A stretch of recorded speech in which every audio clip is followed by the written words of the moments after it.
Rota 66. Vê esperança para prostitutas, vê esperança para todo tipo de pecador, mas diz que o religioso, no sentido negativo do termo, praticamente não tem jeito, não tem recuperação.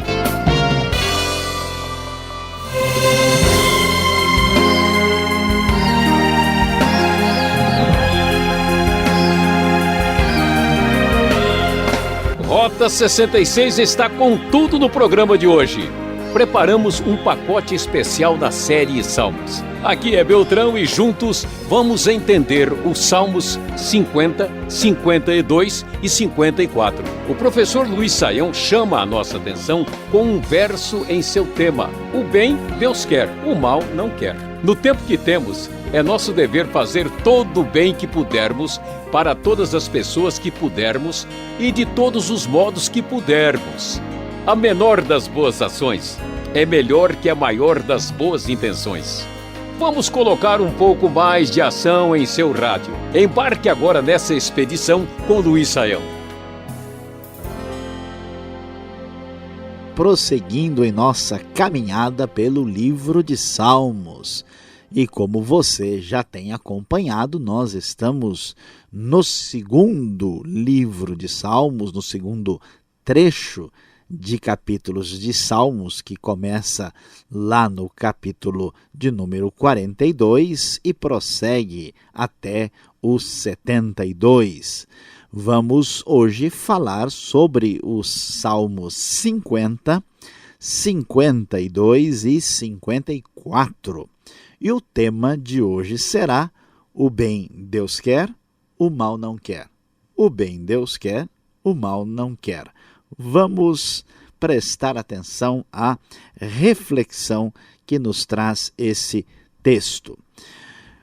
Como você deve lembrar, você que está acompanhando o Rota 66, nós já estudamos o Salmo 51, junto com o Salmo 32 e o Salmo 53 com o Salmo 14. E aqui, então, nós temos estes três salmos. O Salmo 50 aparece como um cântico dedicado a Jerusalém, a Sião.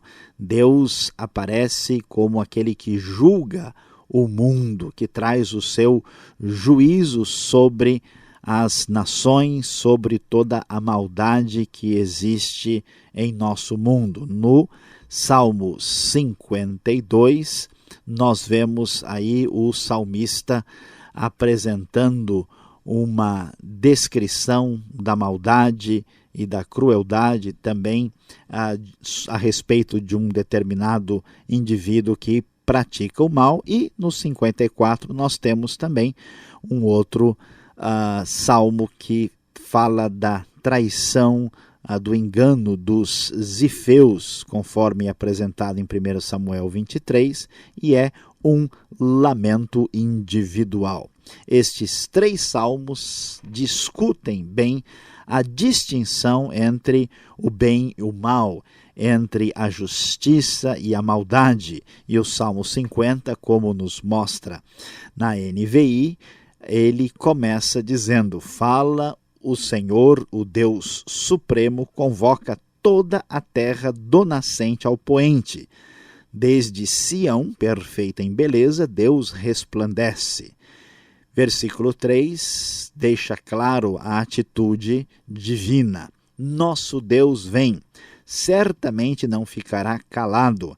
À sua frente vai um fogo devorador e ao seu redor uma violenta tempestade. Ele convoca os altos céus e a terra para o julgamento do seu povo. Ajuntem os que me são fiéis, que mediante sacrifício fizeram aliança comigo. E os céus proclamam a sua justiça, pois o próprio Deus é o juiz. O texto sagrado deixa muito claro um universo ético onde estamos inseridos pelo Deus Criador dos céus e da terra. E como Deus é o juiz, ele pode, como se diz no ditado popular, até tardar, mas não vai falhar.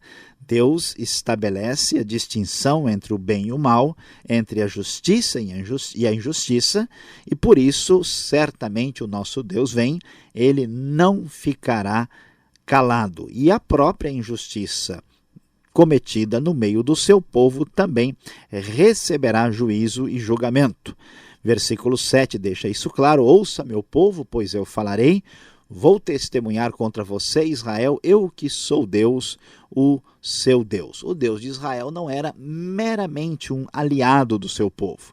Não era simplesmente um Deus que apoiava a nação eleita, mas um Deus que, com sua justiça e com o seu critério, seu padrão de retidão, trazia julgamento sobre as más obras do seu próprio povo. Isto era realidade no contexto de Israel e isto também é realidade no contexto da igreja. E Deus apresenta a sua grande polêmica contra a atitude religiosa misturada com injustiça. E então critica, questiona a atitude de alguns e de muitos religiosos que chegavam para ele com muita religiosidade, mas com pouco procedimento de justiça. Afinal de contas, o bem Deus quer, o mal ele não quer. E ele então diz: conheço todas as aves dos montes e cuido das criaturas do campo. Se eu tivesse fome, precisaria dizer a você: pois o mundo é meu e tudo o que nele existe. Acaso como carne de touros ou bebo sangue de bodes? Ofereça a Deus em sacrifício a sua gratidão. Cumpra os seus votos para com o Altíssimo e clame a mim no dia da angústia, eu o livrarei e você me honrará. Deus não está interessado em mero formalismo religioso, mas em vida coerente, porque o bem Deus quer, o mal ele não quer. E essa atitude de absoluta repulsa e rejeição com respeito à maldade fica muito clara no versículo 16. Mas ao ímpio Deus diz: que direito você tem de recitar as minhas leis ou de ficar repetindo a minha aliança? Observe mais uma vez a mistura de religiosidade com maldade. Pois você odeia a minha disciplina e dá as costas às minhas palavras. Você vê um ladrão e já se torna seu cúmplice.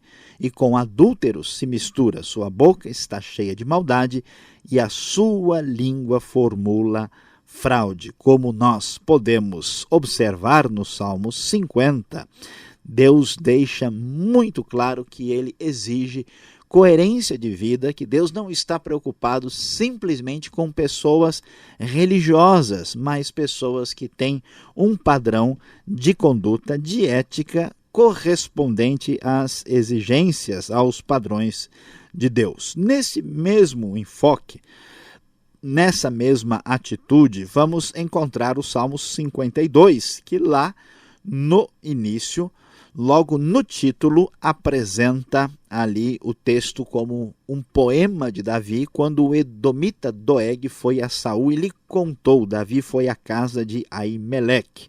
Você já acompanhou aqui no Rota 66 a discussão deste assunto lá no primeiro livro de Samuel, a grande discussão falando da traição que aparece ali do edomita Doeg. Muito impressionante o relato a respeito dessa atitude, daquele homem perverso e mau, e aqui o texto apresenta mais uma vez o questionamento dessa atitude perversa e ímpia. Por que você se vangloria do mal e de ultrajar a Deus continuamente, ó homem poderoso? Sua língua trama destruição, é como navalha afiada cheia de engano.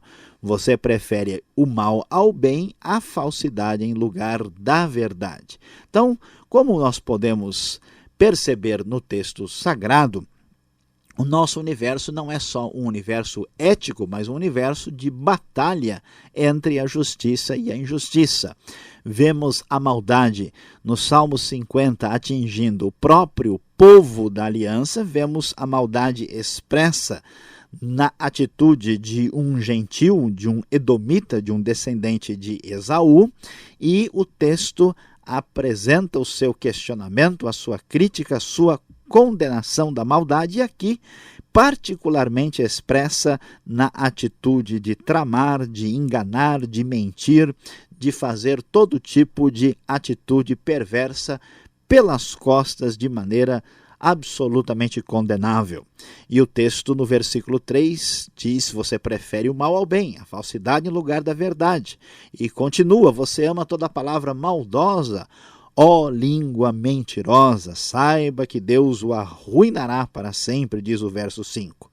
E fazendo o contraste mais uma vez, porque o bem Deus quer, o mal ele não quer. Os justos verão isso e temerão, e rirão dele, dizendo: veja só o homem que rejeitou a Deus como refúgio, confiou em sua grande riqueza e buscou refúgio em sua maldade. Mesmo com a sua aparente força e poder, agora ele está destruído, não tem mais onde se apoiar. E o texto vai terminar o Salmo 52 dizendo: mas eu sou como uma oliveira que floresce na casa de Deus. Confio no amor de Deus para todo sempre, para sempre te louvarei pelo que fizeste, na presença dos teus fiéis proclamarei o teu nome, porque tu és bom. Meus queridos ouvintes, não há dúvida de que nós não podemos abrir mão dos referenciais éticos que são procedentes da tradição judaico-cristã, porque eles são o fundamento da sociedade. Se nós tirarmos a distinção entre o bem e o mal, tirarmos a distinção entre a justiça e a injustiça, não restará fundamento sobre o qual a sociedade poderá subsistir. Por isso, o texto persiste em fazer essa clara distinção, porque o bem Deus quer, o mal ele não quer. E o Salmo 54, também apresentado como um poema de Davi, quando os zifeus foram a Saul e disseram: acaso Davi não está se escondendo entre nós? E aí nós temos a traição semelhante ao que vamos ver no Salmo 52, pelo menos em parte. Salva-me, ó Deus, pelo teu nome, defende-me pelo teu poder, ouve a minha oração, ó Deus. Escuta as minhas palavras, estrangeiros me atacam, homens cruéis querem matar-me, homens que não se importam com Deus. Observem que a maldade, observe que a injustiça não tem breque, não tem freio. Se ela não for parada, prosseguirá constantemente. Quando muitas vezes o bem é clemente para deter a injustiça, não se preocupa, não pensa, não imagina que a atitude do mal vai ser diferente. Por isso, muitas vezes, a atitude para estancar, para erradicar a maldade é muitas vezes considerada radical, por causa do que nós podemos observar, que uma vez que o mal está no controle, sua atitude é simplesmente avassaladora. Certamente Deus é o meu auxílio, é o Senhor que me sustém. Recai o mal sobre os meus inimigos e extermina-os por tua fidelidade. Eu te oferecerei um sacrifício voluntário, louvarei o teu nome, ó Senhor, porque tu és bom, pois ele me livrou de todas as minhas angústias e os meus olhos contemplaram a derrota dos meus inimigos. Parece um pouco cruel, parece um pouco duro ouvir palavras como o final do Salmo 54. Mas a grande verdade é que esse conflito entre a justiça e a injustiça é uma realidade, é o desenho da nossa história, é o cenário por trás do livro, por exemplo, do Apocalipse, é o que inspira a maioria dos filmes que você vê na televisão e no cinema. Grande batalha entre o bem e o mal. E a nossa expectativa, a nossa atitude é de profunda rejeição e repúdio ao mal. A nossa esperança é que finalmente o bem vencerá o mal. Afinal de contas, nós precisamos lembrar e mais uma vez repetir: o bem Deus quer, o mal ele não quer.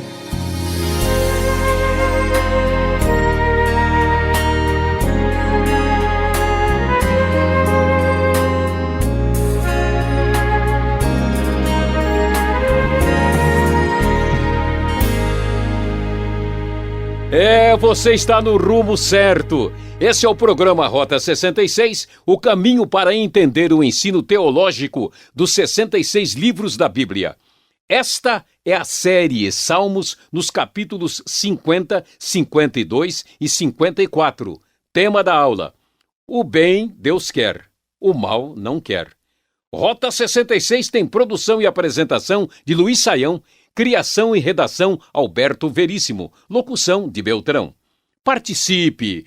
Caixa Postal 18.113, CEP 04626-970, São Paulo, capital. E-mail, rota66@transmundial.com.br. Ó, dúvida cruel! Vamos às perguntas e mate suas dúvidas.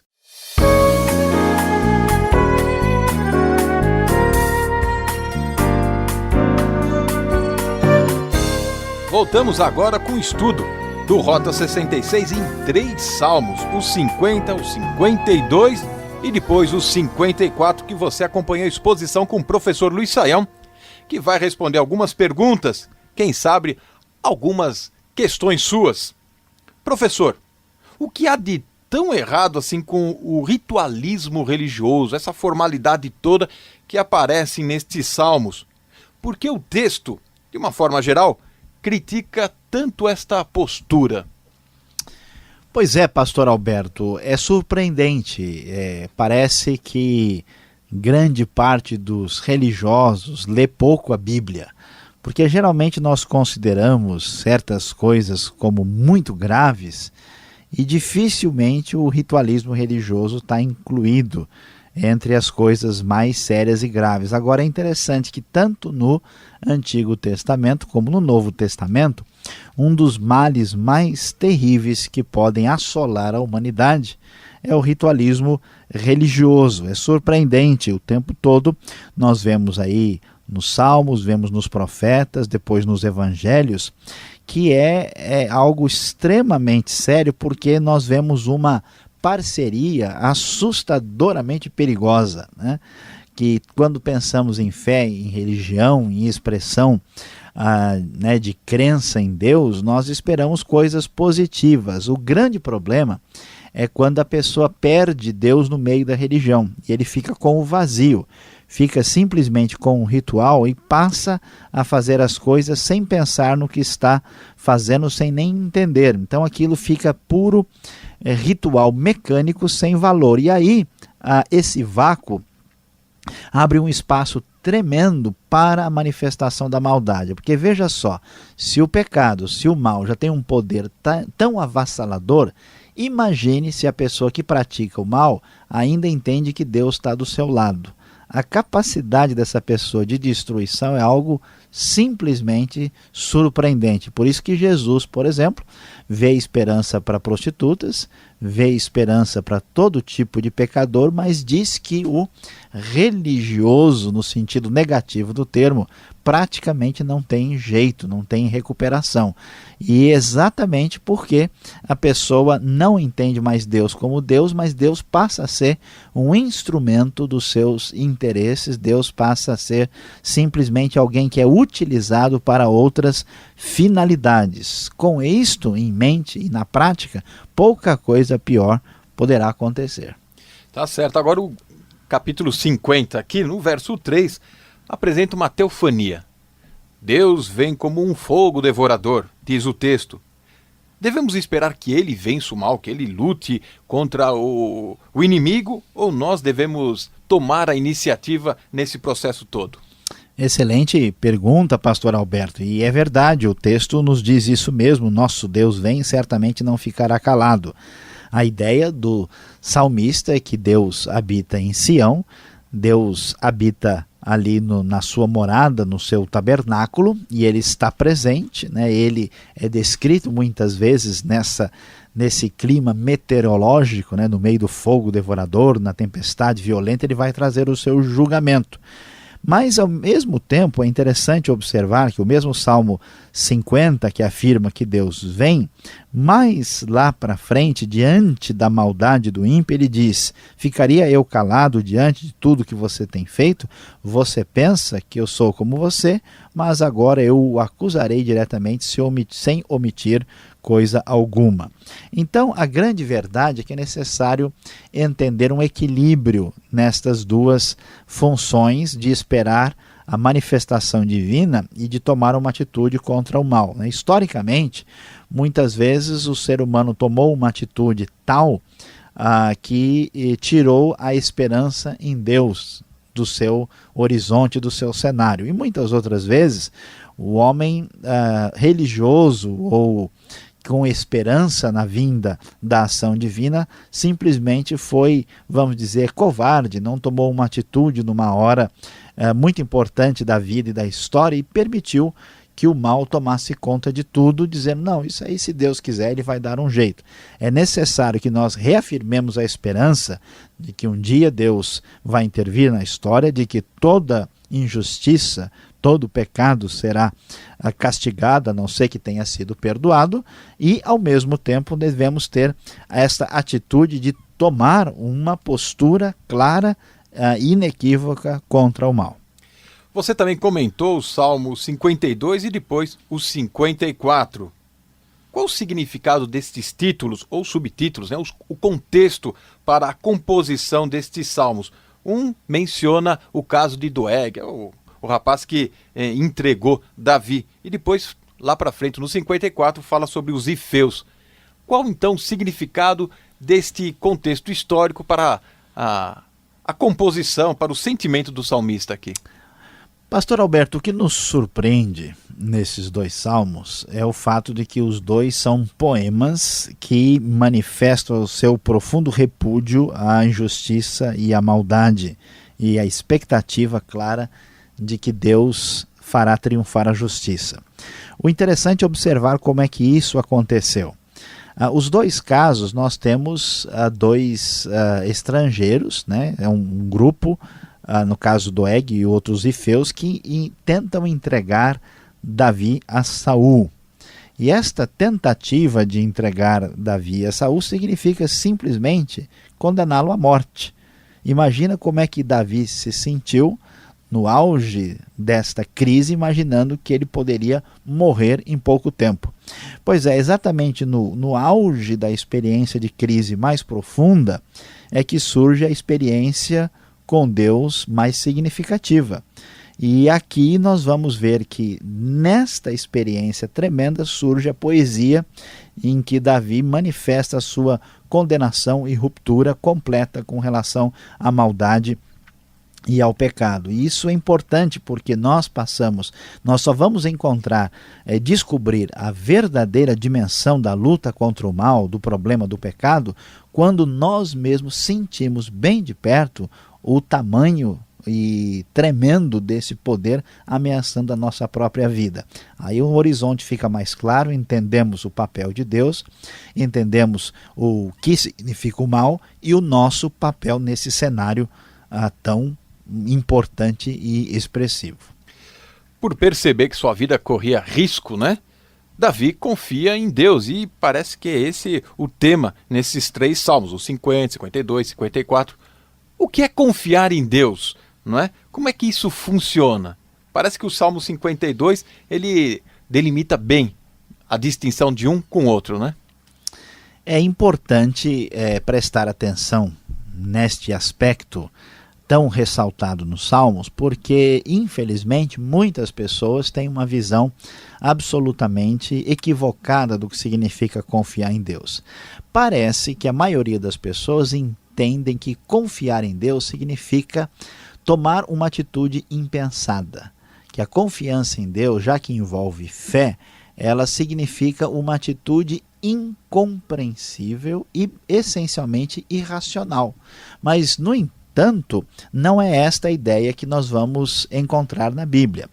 Além desse aspecto de entender que confiar em Deus significa algo irracional, as pessoas entendem que confiar em Deus também significa desprezar o bom senso. Ou seja, olha, como eu confio em Deus, eu vou pular aqui do prédio, e Deus é que vai me preservar. Eu vou para tal lugar, vou me enfiar dentro da selva amazônica, vou confiar em Deus, né? E toda cobra será vencida em nome de Jesus.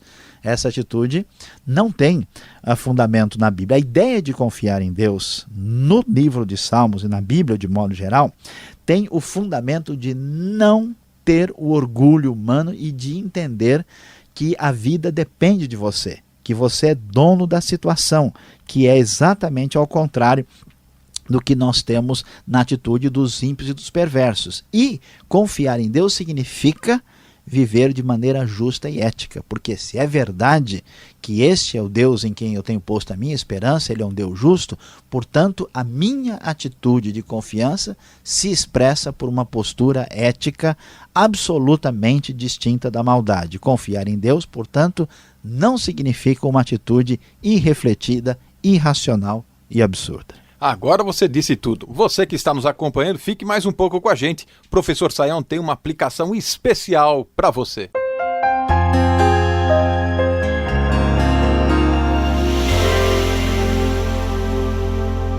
Hoje no Rota 66, você acompanhou conosco os Salmos 50, 52 e 54, falando sobre o tema O bem Deus quer, o mal ele não quer.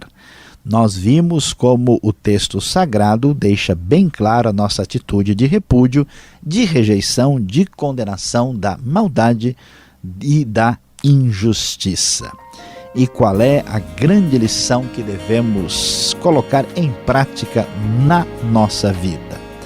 A grande verdade que precisa ser ressaltada é: contra o mal, seja radical. Nós não podemos acariciar o erro, não podemos ser condescendente com a injustiça. A verdade é que contra o mal você deve ser radical. Afinal de contas, o bem Deus quer, o mal ele não quer. O bem Deus quer, o mal ele não quer. O bem Deus quer, o mal ele não quer.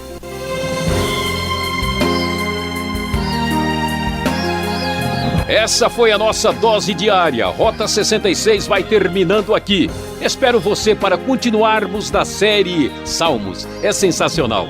Rota 66 é uma realização transmundial. E visite o site transmundial.com.br. Muito obrigado.